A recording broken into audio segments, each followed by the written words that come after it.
Riddle me this, Funhousers.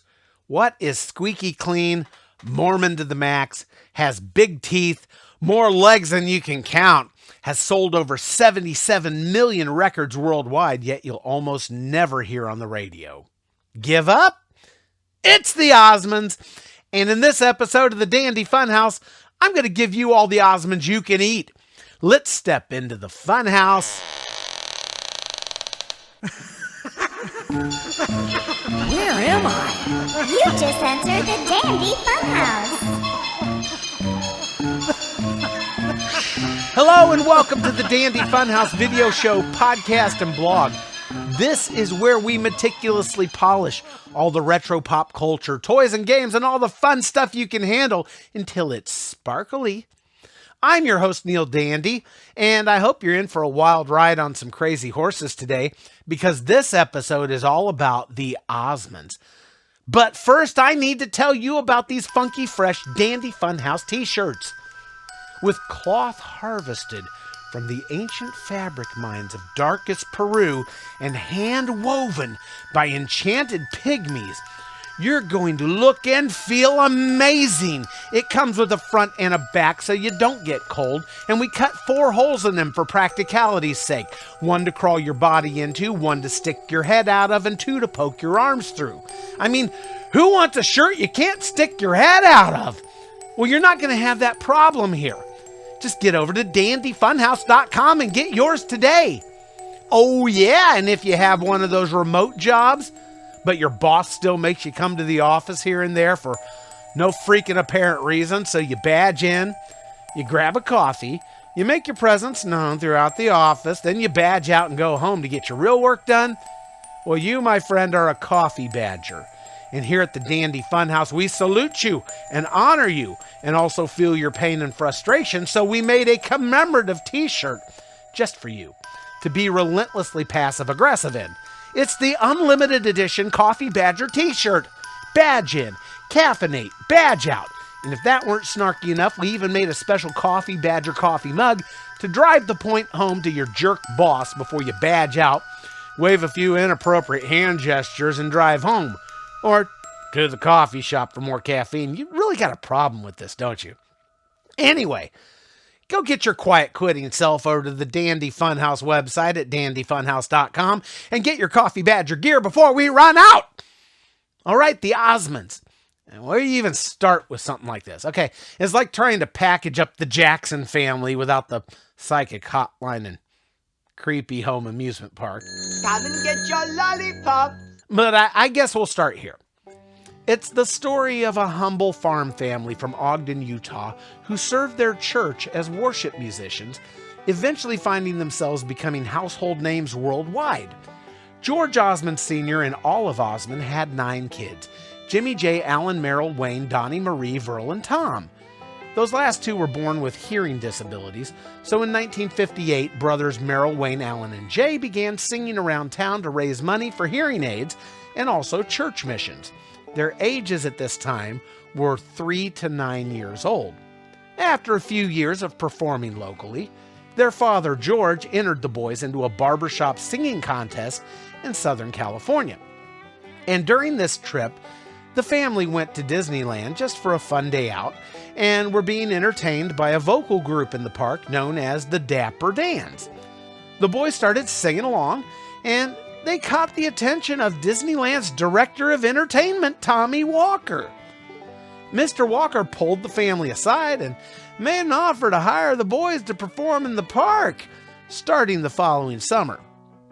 The family accepted, and the following year began performing in the park as the Osmond Brothers. Now, this presented the added benefit of new opportunities, such as appearances in the Kurt Russell TV series, The Travels of Jamie McFeeters.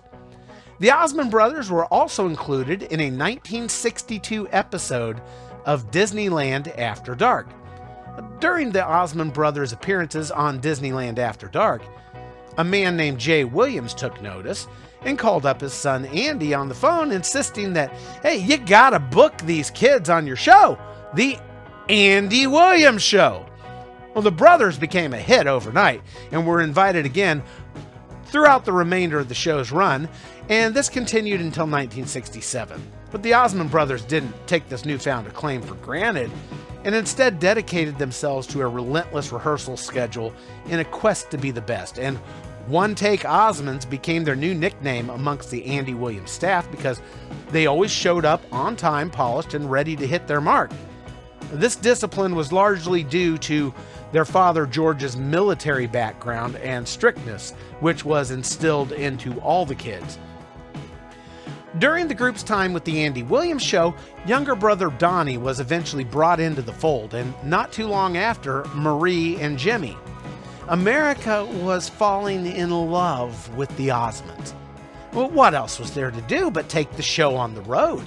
So the Osmonds embarked on a very successful European tour with Swedish singer Lars Lundahl. When the Andy Williams Show eventually came to a close in 1967, without skipping a drum beat, the Osmonds inked a deal to become regular performers on The Jerry Lewis Show, which lasted until 1969, at which time the Andy Williams Show came back and the Osmonds went back to Andy. It was like watching a dang ping pong match. As the 60s wound down, the Osmonds made the bold and somewhat controversial move to embrace a more pop and rock sound, which was a hard pill for Father George to swallow as a devout Mormon. But he relinquished, eventually convinced, and gave his blessing. And this proved to be a very lucrative move because although they began making records in the mid-60s, it wasn't until 1971 when they released the song One Bad Apple that they earned their first chart-topping hit, largely due to record producer Mike Curb taking the band under his wing and teaming them up with legendary R&B producer Rick Hall, whom they recorded with at the iconic Muscle Shoals Sound Studio in Sheffield, Alabama. Mike Curb signed the Osmonds to MGM Records, and One Bad Apple topped the Billboard Hot 100 charts for 5 weeks straight. Now, their subsequent releases during this time, like Double Lovin', Yo-Yo, Sweet and Innocent, Go Away Little Girl, Hey Girl, and Puppy Love, also charted, but none of those reached number one. 1972 brought the cultural emergence of album-oriented rock, better known today as classic rock or dad rock, and the Osmonds tried their own hand with a harder-edged sound. During this time, Donny had to go and be an instrumentalist on the keyboards because puberty was changing his voice. The Osmonds released the album Crazy Horses, and this featured the hit songs Hold Her Tight, as well as the title track Crazy Horses, which was a not-so-veiled statement about vehicles and air pollution.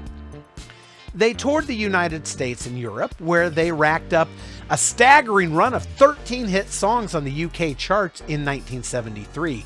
This global phenomenon of Osmond fever even had a new term, OSMONDMANIA.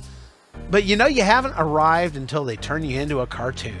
And cartoon the Osmonds they did, with a Saturday morning series on ABC titled The Osmonds. By the mid-70s, various members of the group found themselves becoming married, and with multiple new families starting, their touring schedule slowed to a crawl, and along with it, their record sales. The younger siblings, Marie, Jimmy, and Donny, took matters into their own hands and set out on 3 individual and very successful solo careers, with Jimmy hitting number 1 in the UK with Long-Haired Lover from Liverpool, and Marie hitting number 1 on the American country charts with Paper Roses, and Donny smashing the top 40 charts with a string of 12 hit songs. Donny Osmond was an undeniable bona fide teen idol. The Osmonds were still performing as a band, but now Donny was driving the Osmond Mobile with the family band happily backing him up. In 1976, with the help of ABC, the Osmond Family Band was repackaged into a TV show called The Donny and Marie Show, which became a massive hit. We're talking star-studded cavalcade of guest stars, lunchboxes, t-shirts, dolls, and most everything else you can think of. Donny and Marie were white hot. She was a little bit country, he was a little bit rock and roll. Together, they were a freaking cash cow. This show was so big that ABC even built Donny and Marie their own production facility named Osmond Studios in Orem, Utah, where the show was filmed. But like most things white hot, they burned bright and fast, and by 1979, America had its fill of Donny and Marie, and the show concluded. But that didn't stop the brother-sister team from taking more shots, starring in a movie called Goin' Coconuts, which went coca nowhere, and recording 2 unsuccessful albums, attempts at sitcoms, a revival of the variety show, all falling flat. Now, Marie, as a solo artist, did enjoy a string of country hits in the mid-'80s, including her #1 duet with Dan Seals, Meet Me in Montana. She also starred in Broadway musicals through the mid-'90s, an ABC sitcom called Maybe This Time, and teamed up with Donny once again in 1998 for a new version of the Donny and Marie Show in a more talk format, which lasted 2 seasons. In 2001, Marie released a book designed to help women suffering postpartum depression entitled Marie Osmond Behind the Smile.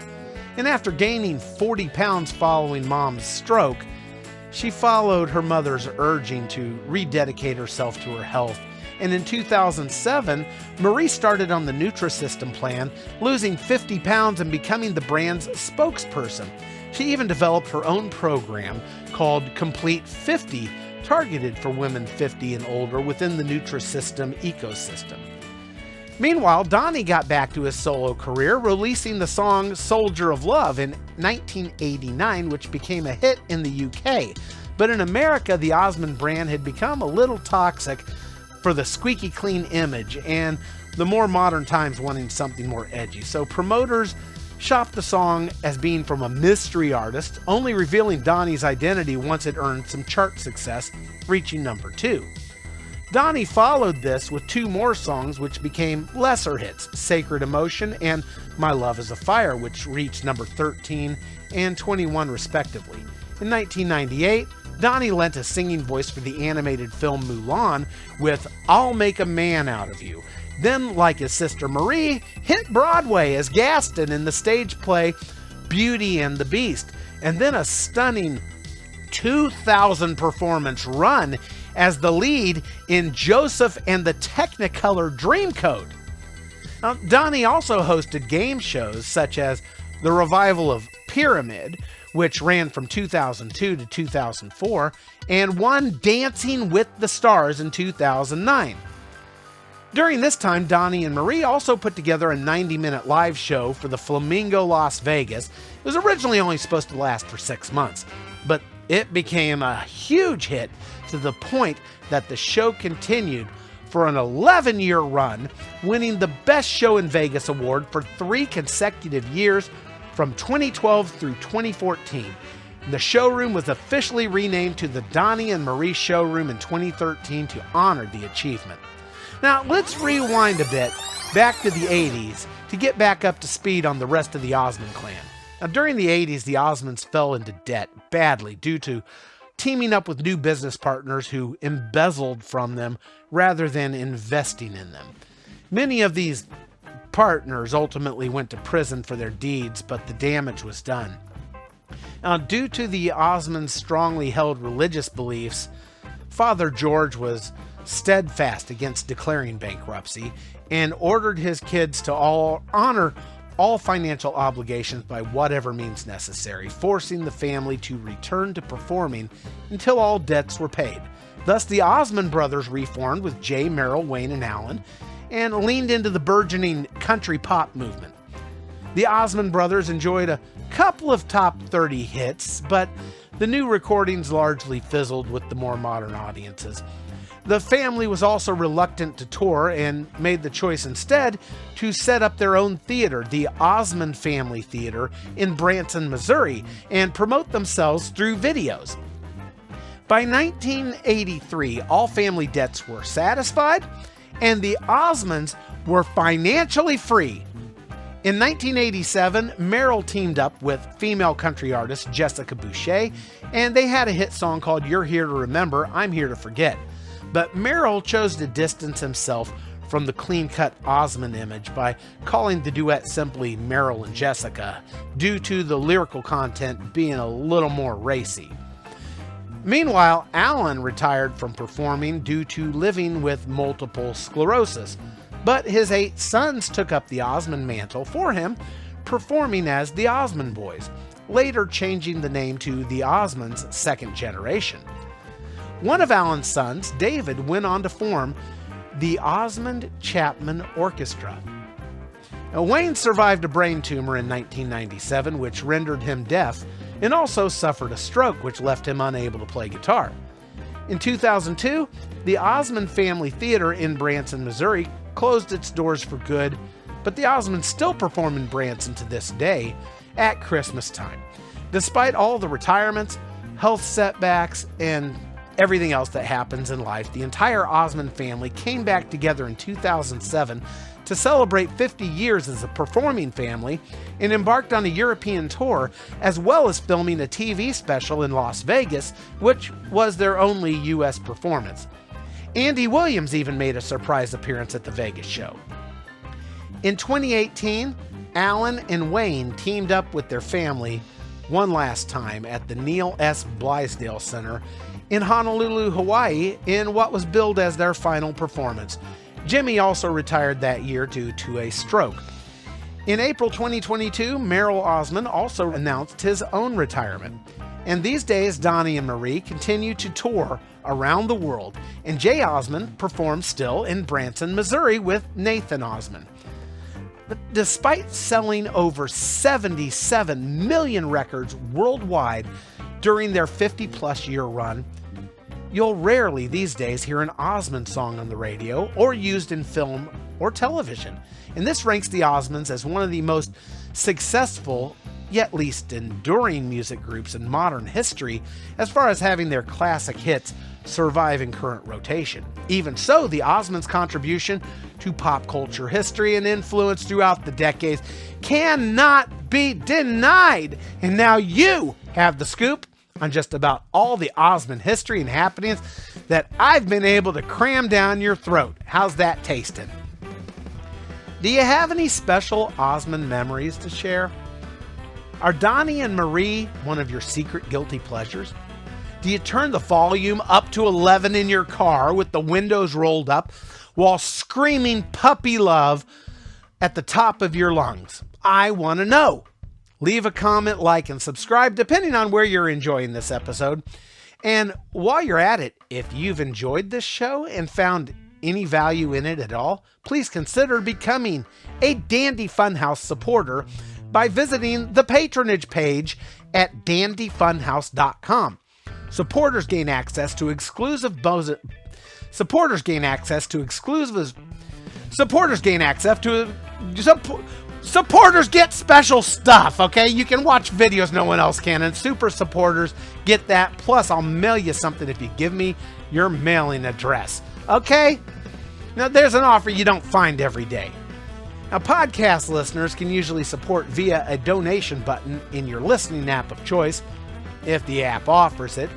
And 5-star reviews are always highly appreciated anywhere you can leave those. Okay, I gotta get the Osmond out of here. Come back soon, right here to the Dandy Funhouse, where everything is always fun and dandy. And may tomorrow be a perfect day.